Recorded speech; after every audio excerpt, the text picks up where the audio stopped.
મુખ્યમંત્રી ભૂપેન્દ્રભાઈ પટેલ અને નાણામંત્રી કનુભાઈ દેસાઈ દ્વારા 2025-26 નું આજે બજેટ રજૂ કરવામાં આવ્યું છે। ત્યારે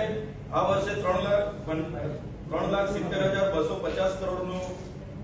પુરાતન વાળો અને આંકડાની માયાજાળ સાથેનું બજેટ એમણે રજૂ કર્યું હોય એવું અમને લાગે છે। જે રીતે એમણે દિલ્હી, મહારાષ્ટ્ર, રાજસ્થાન અને મધ્યપ્રદેશમાં જ્યાં 500 રૂપિયાના ગેસના બાટલો આપવાની પહેલ કરી છે,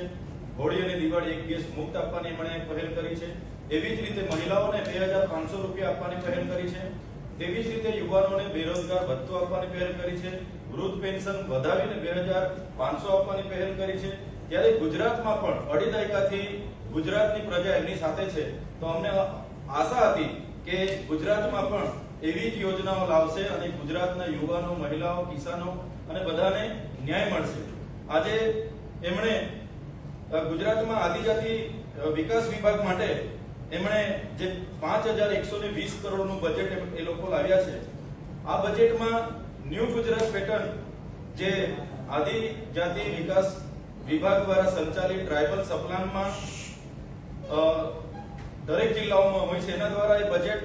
37.5% વધારા સાથે 1,100 કરોડ કરવામાં આવ્યું છે।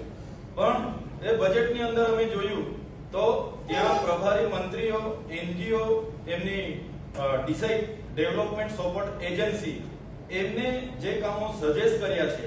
એવા આદિવાસીઓને લાગતા વળગતા ન હોય એવા બિનજરૂરી કામો એમણે મંજૂર કર્યા છે, જેનાથી આદિવાસી સમાજનો કોઈ વિકાસ થવાનો નથી। અમે સમરસ, કુમાર અને કન્યા છાત્રાલયોની માંગો કરી હતી, એમાં પણ એમણે કોઈ રોડમેપ એમાં જણાવ્યો નથી। સાથે સાથે આદિજાતિ વિકાસ વિભાગ દ્વારા જે પોસ્ટ મેટ્રિક શિષ્યવૃત્તિની યોજના ચાલુ હતી,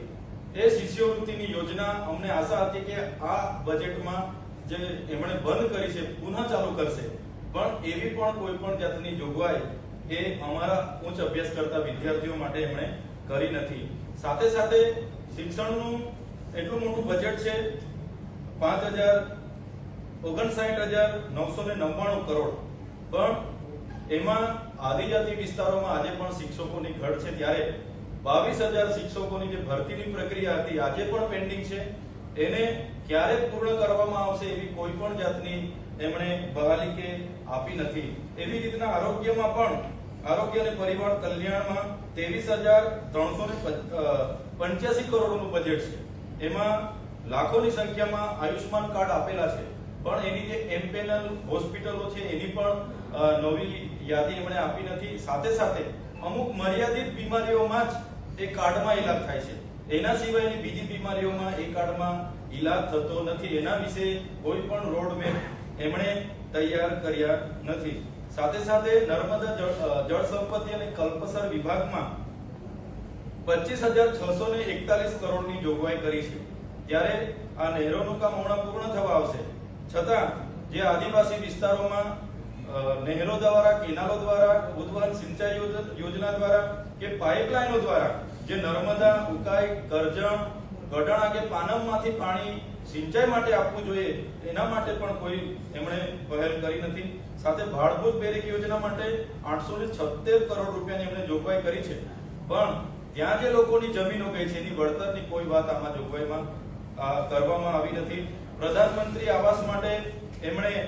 1,20,000 થી વધારો કરીને 1,70,000 કરવામાં આવેલ છે, પણ અમારી માંગ હતી કે જે રીતે શહેરી વિસ્તારોમાં પ્રધાનમંત્રી આવાસ યોજનામાં 3,50,000 આપવામાં આવે છે એ જ પ્રમાણે ગ્રામ્ય વિસ્તારોમાં પણ આપવામાં આવે, પણ એને પણ ધ્યાને લેવામાં આવેલ નથી। સરસ્વતી સાધના યોજના અંતર્ગત 84 કરોડ રૂપિયાની જોગવાઈ કરવામાં આવેલ છે, પણ 2023-24, 2024-25 ની સાયકલો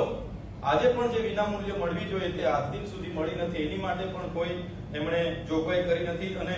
દાહોદ ખાતે ગ્રીનફિલ્ડ એરપોર્ટ માટે 210 કરોડ રૂપિયાની જોગવાઈ એમણે કરી છે, પણ ત્યાંની કોઈ પણ ગ્રામ સભા, ત્યાંની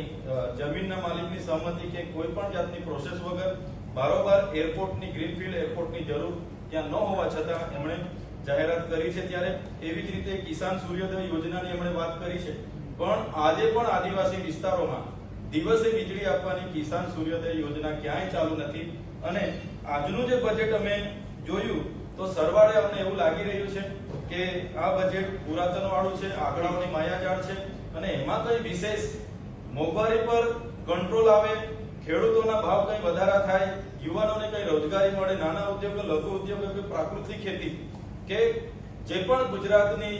ગ્રોથનું એન્જિન છે એના ડેવલપ માટે ક્યાંય પણ એવું દેખાતું નથી કે ઉડીને આંખે વળગે એવું ક્યાંય અમને દેખાતું નથી કે ગુજરાત સરકારે કઈ વિશેષ બજેટ પેશ કર્યું હશે. તો અમને જે આશા અને અપેક્ષા હતી ગુજરાત સરકાર પર કે ગુજરાતની જનતાને ધ્યાને રાખીને બજેટ બનાવવામાં આવશે, પણ એવું ક્યાંય જોયું નથી કે ક્યાંય દેખાતું નથી. ક્યાંક ને ક્યાંક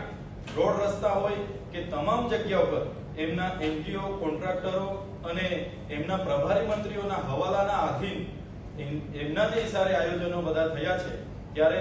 એ ચોક્કસ ને ચોક્કસ આ બજેટમાંથી આવનારા દિવસોમાં ખૂબ મોટી ગેરરીતિઓ બહાર આવશે એવું અમે સ્પષ્ટ માનીએ છીએ. આ બજેટથી અમને જે અપેક્ષાઓ હતી એમાં પાણી ફરી વળ્યા છે, ક્યાંય અપેક્ષાઓ અમારી પૂરી નથી થઈ અને આ ગુજરાતની જનતાએ અઢી દાયકાથી જે મતો આપ્યા છે, પણ અઢી દાયકાના મતો બાદ ગુજરાતની જનતાએ દરેક ક્ષેત્રે, કર્મચારી હોય, ખેડૂત હોય, મહિલા હોય કે વિદ્યાર્થી હોય, શિક્ષણ હોય, આરોગ્ય હોય, સિંચાઈ હોય, પીવાના પાણીની બાબતો હોય કે ટેકાના ભાવની બાબત હોય, દરેક જગ્યાએ આજના બજેટમાં અન્યાય થયો હોય એવું અમે સ્પષ્ટ માનીએ છીએ.